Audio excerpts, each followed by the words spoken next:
You clicked confirm. 1 second ago, the ticket said $85.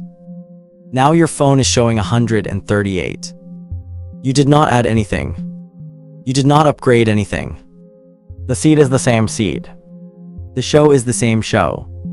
$53 appeared from nowhere, and the checkout timer is already counting down.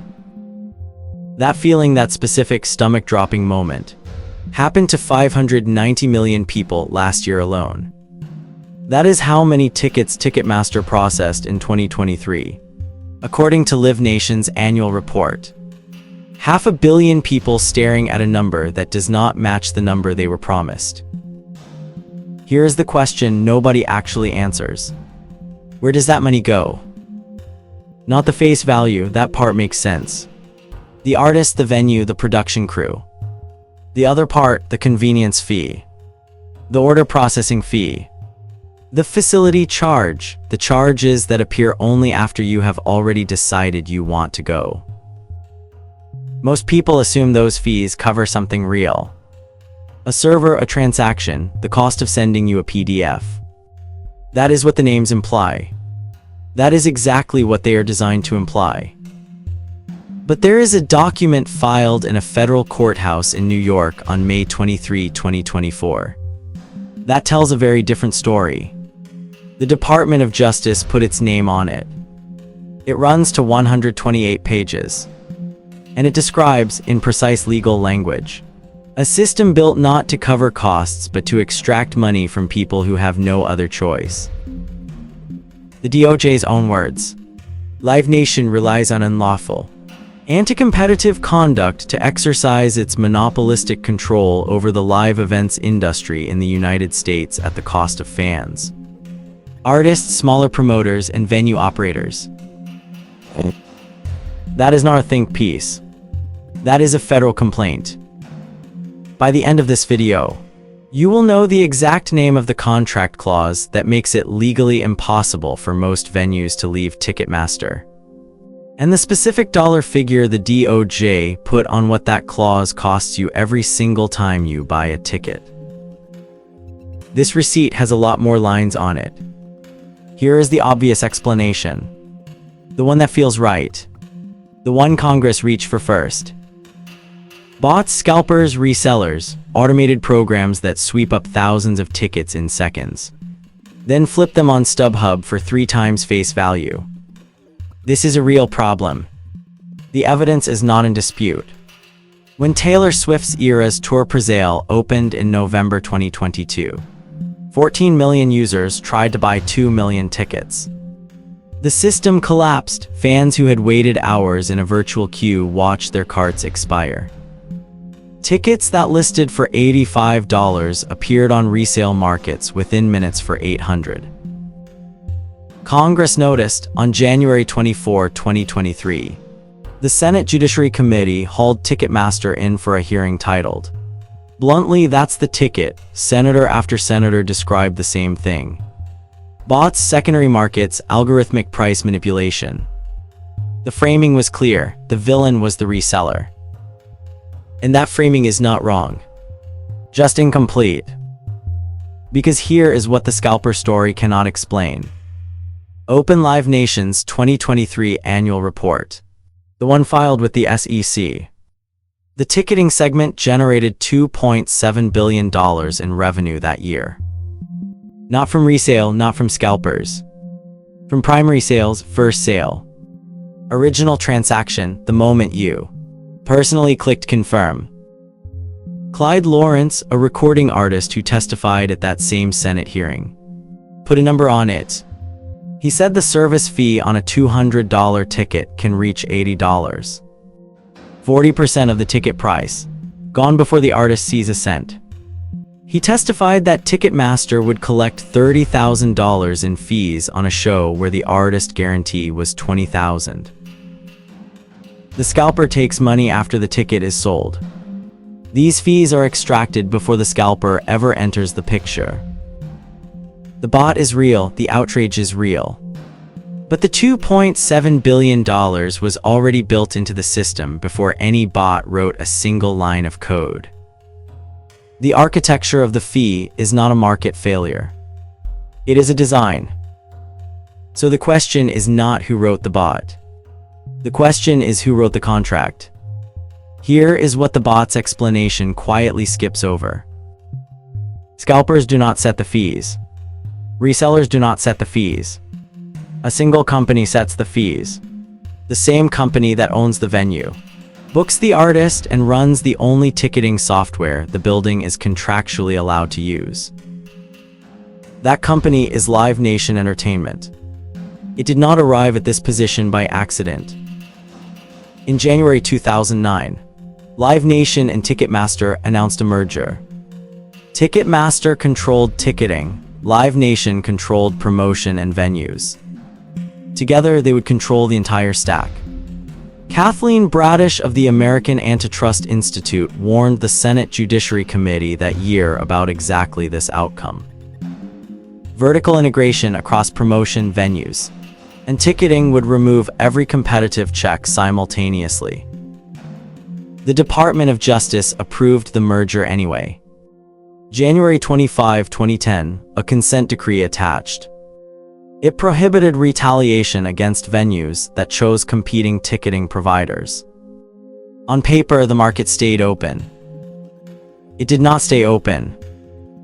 By December 2019, 9 years later, the DOJ found that Live Nation had violated its own consent decree by threatening venues. Threatening them with what? With losing the artists. If a venue switched ticketing providers, the promoter who controlled the tours could simply stop routing shows through that building. The consent decree had a rule. Live Nation had leverage that made the rule irrelevant. Seth Hurwitz, who runs the 930 Club in Washington, told the Senate Judiciary Committee in January 2023 that venues like his were forced into exclusive Ticketmaster contracts despite wanting alternatives. Jerry Mickelson of Jam Productions testified in 2009 that Live Nation threatened to pull artists from his venues if he did not comply. Two witnesses, 14 years apart. Same threat. This is the structural mechanism. A vertical trap where the building, the show, and the ticket window are all one entity. When one company controls all three layers, fees are not a market price. They are a toll. The consent decree failed, the monitoring period was extended. The violations continued, which raises the sharpest question in this entire story. If the DOJ watched Live Nation break its own agreement for 14 years, what finally changed in May 2024 to make the government act? Here is what a consent decree actually means in practice. The government approves a merger. It attaches conditions. It says, you cannot retaliate against venues that choose a competitor. And then it walks away. The 2010 decree that blessed the Live Nation Ticketmaster merger contained exactly that prohibition. No threatening venues, no punishing arenas that shopped around. The ink was barely dry before the violations started. By December 2019, the Department of Justice had seen enough. It formally found that Live Nation had violated the consent decree, threatening venues that explored alternative ticketing providers. The penalty was not a fine. It was an extension of the monitoring period. Live Nation paid nothing. But here is what the monitoring missed. The threat did not need to be spoken out loud. It was already written into the contracts. The DOJ's 2024 antitrust complaint, filed May 23 in the Southern District of New York, describes venue agreements running up to 10 years. Inside those agreements, financial penalty clauses. If an arena tried to exit the Ticketmaster relationship mid-term, the cost was catastrophic, not inconvenient. Catastrophic. Seth Hurwitz, who runs the 930 Club in Washington, told the Senate Judiciary Committee in January 2023 that he had been forced into exclusive Ticketmaster contracts despite wanting to use competitors. Jerry Mickelson of Jam Productions testified in 2009 that Live Nation threatened to pull artists from his venues if he did not comply. 14 years apart, same mechanism. The complaint's language is precise. Live Nation relies on unlawful, anti-competitive conduct to exercise its monopolistic control over the live events industry in the United States at the cost of fans, artists, smaller promoters, and venue operators. That sentence took 15 years to write. 2 consent decrees preceded it. Neither changed the fee line on your receipt. The system survived 2 government interventions not because it was resilient, but because the contracts made leaving more expensive than staying. The lawsuit is filed, the complaint names the mechanism, but the fees are still running on every ticket sold today. Where exactly does that money go? Here is what the filing actually says. Live Nation's 2023 Annual Report, filed with the SEC. Publicly available, case number 0001335258. Shows its ticketing segment generated $2.7 billion in revenue. Not from selling tickets, 73% of that number came from convenience fees and order processing fees. Fees that Live Nation sets itself. Fees no market forced them to set. Fees that exist because no competitor can legally reach you first. That is the number the whole video was building toward. $2.7 billion. Extracted in fees in a single year. The DOJ's complaint makes the mechanism plain. Filed May 23, 2024. United States v. Live Nation Entertainment. Case 124 CV 3781. The government named the specific instrument. Venue agreements, 10-year exclusive contracts. Penalty clauses that make switching ticketing providers financially ruinous for any arena or amphitheater that tries. The complaint's own words, Live Nation relies on unlawful, anti-competitive conduct to exercise its monopolistic control over the live events industry at the cost of fans, artists, smaller promoters, and venue operators. That is not analysis, that is the Department of Justice. In a filed document describing your receipt. Remember that moment at the beginning. The ticket said $85. Then your phone showed $138. That gap has a name now. It is called a venue agreement with a penalty clause.